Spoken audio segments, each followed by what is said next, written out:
faith book, the book of faith, the Word of God, the Bible. Magandang araw, partners ng Hillcrest Family Life Baptist Churches at ganoon din po sa mga nanood sa ating palagi sa ating FBK Everyday. Ang ating pong FBK ngayong araw ng linggo, Marso 1, unang araw ng buwan ng Marso, ay matagpuan sa Juan, Kapitulo 14, talatang 5 at 6. John chapter 14, verses 5 and 6. At ito pong sinasabi sa ng Panginoon ayon kay Juan.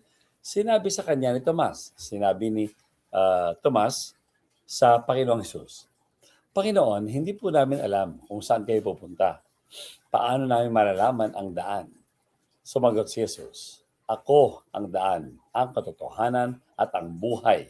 Walang makakapunta sa Ama, kundi sa pamamagitan ko. Yan po ang Juan, Kapitulo 14, talatang 5 at 6. Sa panahon ito, nagpapaalam ang Panginoong Jesus at sinasabi niya sa kanyang mga alagad ang kanyang paglilisan, pag-alis. Mula ito sa Juan, Kapitulo 13, 14, 15 hanggang 16. 4 na kapitulo. Ginugol ni Jesus, paulit-ulit na sinasabi niya sa mga alagad niya na ako ay hindi magtatagal, ako ay aalis. Kaya nga ba, nagsimula ang 14 na kapitulo ng Juan tungkol sa pangako ng Panginoong Jesus na tahanang inihahanda niya para sa inyo at para sa akin, para sa lahat na kanyang mga anak sa sanlibutan ito. Ngunit hindi iyon ang naging tuon ng pansin ni Tomas, isa sa mga 12 tinawag ng Panginoong Jesus. Kung hindi, yung aalis ka. Hindi niya naisip yung gagawin ng Panginoon para sa kanila. Ang inisip niya, yung kanyang pananampalataya, mapapaano ito kapag umalis ang Panginoon. Alam nyo, ang katagang description na doubting Thomas o si Tomas na nagdududang apostol ay wala naman po talaga sa banal na kasulatan. Ito po ay inimbento na natin mga tao, yung mga Bible scholar, dahil nga sa 12, siya ang panay tanong. Hindi lang sa ganitong panahon, kundi sa John chapter 20, inulit yan. Na hanggat hindi ko nakikita ang mga butas sa kamay at tagiliran, hindi ako paniniwala.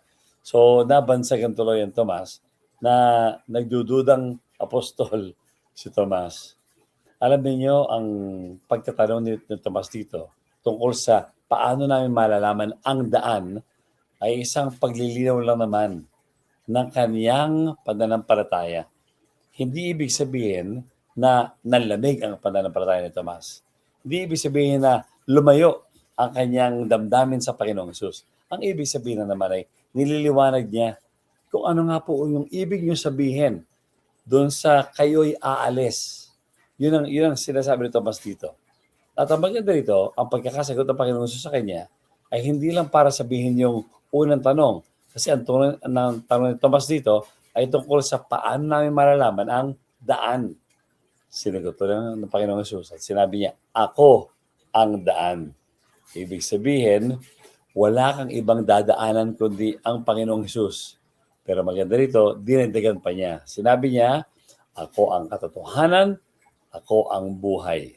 Sa madaling salita, hindi lang sinagot ni Hesus yung specific na tinukoy na tanong ni Tomas, kundi sinagot din niya yung maaring tanong makatapos yun.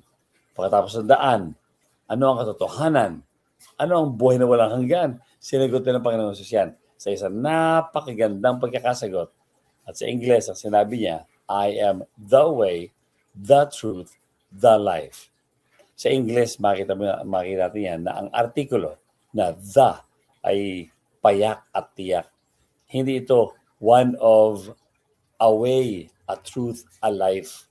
The way, the truth, the life. Ibig sabihin, siya lang ang daan. Siya lang ang katotohanan. Siya lang ang buhay. At inulit pa niya ito, doon niya tinapos. Walang makapupunta sa Ama, kundi sa pamamagitan ko. Ano pa ang kailangan nating tanongin sa Panginoon Jesus kapag iyan ang sagot niya? Naglilinaw ng pananampalataya niya si Tomas sa Panginoong Jesus at ganoon din naman tayo, ako at kayo. Ngunit ngayon, niliwanag na ng Panginoong Jesus, sinobrahan pa niya yung sagot. Ano pa? Ang magdadala sa atin para tayo ay malamig sa ating pananampalataya. Sa buong linggong ito, Ang ating pong tema ng FBK ay ang tawag sa pagiging matapat sa Panginoon at a call to faithfulness. Yun ang aming dalangin sa bawat isa sa atin.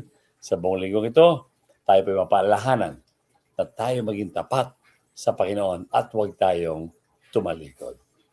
Yan po ang ating FBK sa araw na itong linggo, Marso 1. Pagpalain kayo ng Panginoon, enjoy reading FBK every day. Paalam po sa ngayon.